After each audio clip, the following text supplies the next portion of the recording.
Hey guys, Mike Curtin again. Today I'm going to make a video on how to do the antifreeze flush.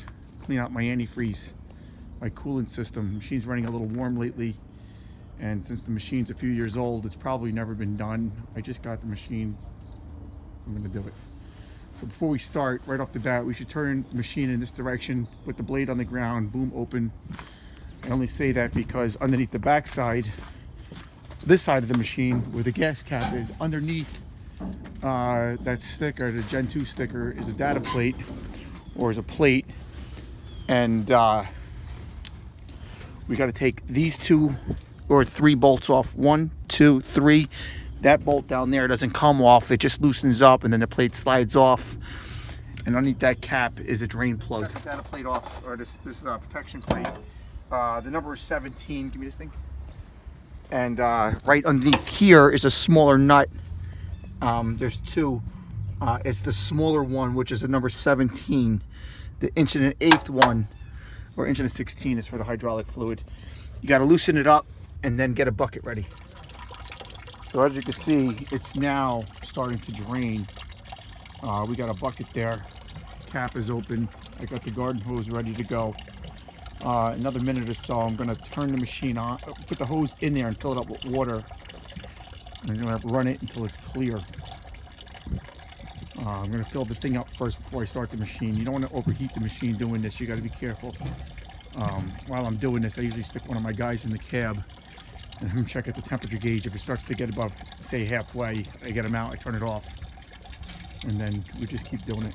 So this is what I mean by putting water in it. We don't blast it. We just lightly trickle it down, and then down there you can see the water starting to come out clear.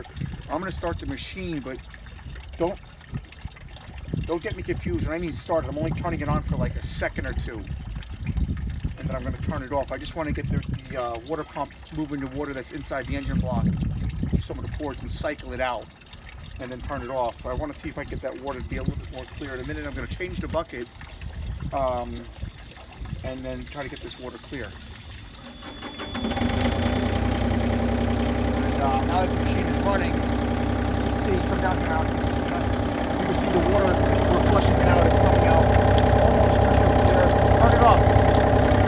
And that's all we need to do. Now we'll fill this up again, let it circulate for a second. The water's still got a little tint to it. I like to let it run until it's almost drinkable, but I would never do it. So what you do is you take the hydraulic reservoir, you loosen up the little C-clamp here, or the pipe clamp, pop it off, and then just go dump this in the bucket and put it back on. Still draining down. We emptied the reservoir, we snapped it back on. Now we just got to tighten up the C-clamp with a screwdriver. Okay, so I flushed this thing with water quite a few times, and the water's still got a slight tint to it, man, but for the most part she's pretty clean. I filled her up again.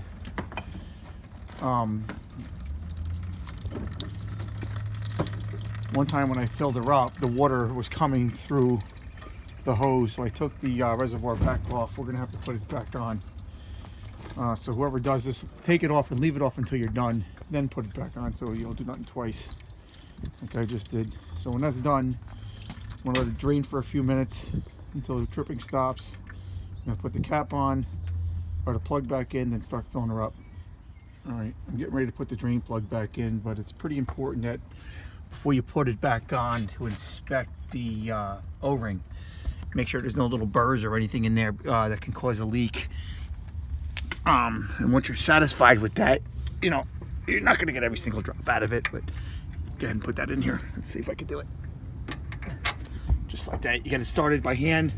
Again, when you do it, you put it in by hand until you thread it till it's hand tight, and then use the socket to snug it up. And be very careful, you're going to cross thread it.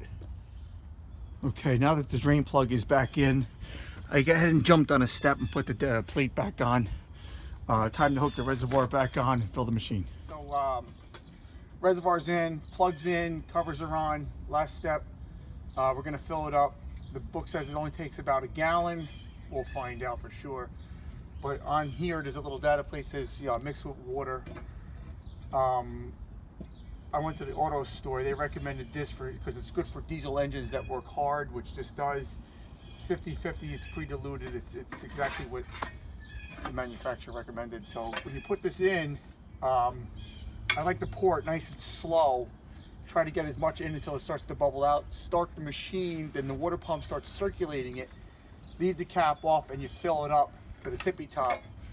And then you let it run for a little bit. And it'll just kind of go through the fins and coils. You'll have to keep adding it. And then eventually, hopefully it's full. After a gallon, I'll peek in there and turn the machine off, let it sit for a second. Hopefully it's full. If not, I bought a second gallon. We'll just top it off. So we just started the vehicle.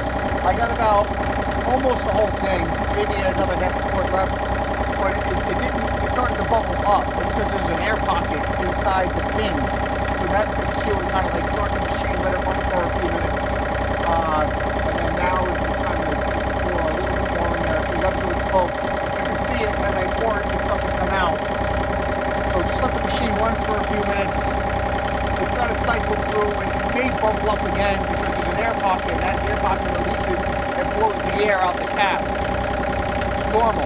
Just take your time. It could take 10 to 12 minutes, 15 minutes to fill it up, but it just, you got to go easy. Okay, back here at the Z35. I've been letting her run for about an hour. Not an hour, about 20 minutes. I've turned her off a few times and let her sit for a minute or two. We still keep trying to put water or fluid in this thing, but she's completely full right now. I got about a half a cup left. The book says, 4 quarts, which is a gallon, and I can't quite get it in there.